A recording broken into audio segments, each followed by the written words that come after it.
मनोनीत होगा, मतलब बिना चुनाव के जाएगा। जैसे हमारे पास 70 सीटें हैं विधानसभा की, वैसे ही लोकसभा की केवल कितनी सीटें हैं हमारे पास? 5 सीटें हैं। और अगर राज्यसभा की देखोगे तो केवल 3 सीटें हैं। अभी लोकसभा चुनाव हुए थे जिनसे हमारे प्रधानमंत्री बने थे, पूरे उत्तराखंड में से केवल 5 लोग गए हैं चुन के जिन्होंने प्रधानमंत्री को सिलेक्ट किया है। ठीक है, ऐसे ही उत्तर प्रदेश के पास अलग होती है ये सीट, जो अलग हमारे राज्य मध्य प्रदेश के पास अलग होगी, राजस्थान, गुजरात, महाराष्ट्र सबके पास अलग अलग सीट होंगी। और ये चुनावों के थ्रू हम अपने अपने सदस्यों को ये सिलेक्ट करते हैं, सिलेक्ट होकर सीधा वो पार्लियामेंट के अंदर जाते हैं। जो हमारे 5 सदस्य हैं उन्हें तो बोला जाएगा एमपी, मेंबर ऑफ पार्लियामेंट, जो केंद्र सरकार को बनाते हैं। और जो हमारे 70 सदस्य हैं इन्हें क्या बोला जाएगा? MLA, member of legislative assembly, जो हमारी विधानसभा में बैठेंगे जाकर के।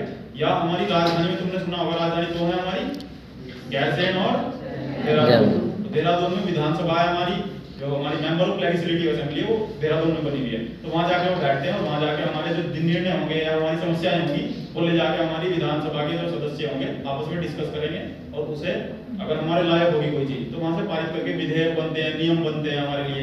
सुना है तुमने, हेलमेट नहीं पहनोगे तो चालान हो जाएगा, चोरी करोगे तो जेल जाओगे। ये सारे नियम बना के रखे गए हैं, इन्हें मेंटेन करना। और हमारे राज्य के अंदर, हमारे देश के अंदर अलग नई नई चीजें बनती जा रही है लगातार। पहले जब हमारा संविधान बना था उस टाइम पे हमारे यहाँ फोन नहीं था, कोई नेटवर्क बैंकिंग नहीं थी, उसके लिए कोई नियम नहीं था पहले। अब हमें नए नए नियमों की जरूरत पड़ी, उन नियमों को बनाने का काम करते हैं मेंबर ऑफ पार्लियामेंट, जो हमारे एमपी होते हैं। जैसे हमारे यहाँ पे 5 सदस्य हैं केवल। अब हमारे पास 2 सदन होते हैं पूरे देश में। अगर तुम देखोगे सदन के 2 भाग हैं, एक अपर हाउस होता है, एक लोअर हाउस होता है। संसद के 2 सदन हैं, पहला होगा राज्यसभा, दूसरा होगा लोकसभा। अपर हाउस कौन सा होगा? राज्यसभा। राज्यसभा अपर हाउस होगा। उसके अगर रिटायरमेंट के लिए पूछोगे तो उसका रिटायरमेंट, जो उसके सदस्य होते हैं उनका रिटायरमेंट 1/3 के पोर्शन में होता है। मतलब जितने अगर 60 है ना तो 20-20 करके होगा। इस बार 20 का हो गया, फिर अगले 5 साल बाद फिर 20 का हो गया, अगले 20 में, मतलब कभी भी इसे पूरे एक साथ भंग नहीं किया जाता। जैसे अगर प्रधानमंत्री बने ना तो सारे के सारे सदस्यों का चुनाव एक साथ होगा, प्रधानमंत्री को ही पद से हटा दिया जाएगा एक बार में अगर वो नहीं जीत के आते हैं सारे सदस्यों के। लेकिन ऐसा हमारा राज्यसभा में नहीं होता है। वहाँ 1/3 में जाकर के हमारा जो चुनाव होता है उसमें ही 1/3 डिलीट होंगे मतलब हटते रहेंगे, एक 20 हटते रहेंगे, फिर 20 आते रहेंगे, फिर 20 हटेंगे, फिर 20 आते रहेंगे हर बार। तो कभी भी पूरे तरीके से खत्म नहीं होते वो।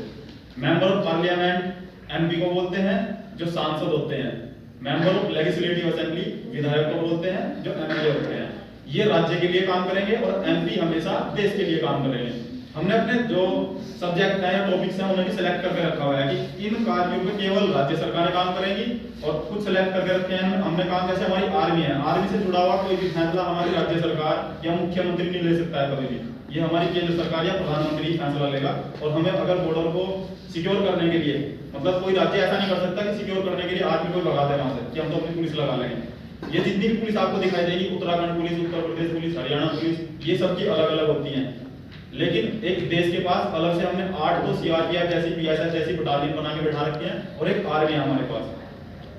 आर्मी को और जितनी बटालियन है सबको केंद्र सरकार नियंत्रित करती है, गृह मंत्रालय नियंत्रित करता है। गृह मंत्री कौन है हमारे? और रक्षा मंत्री, वित्त मंत्री,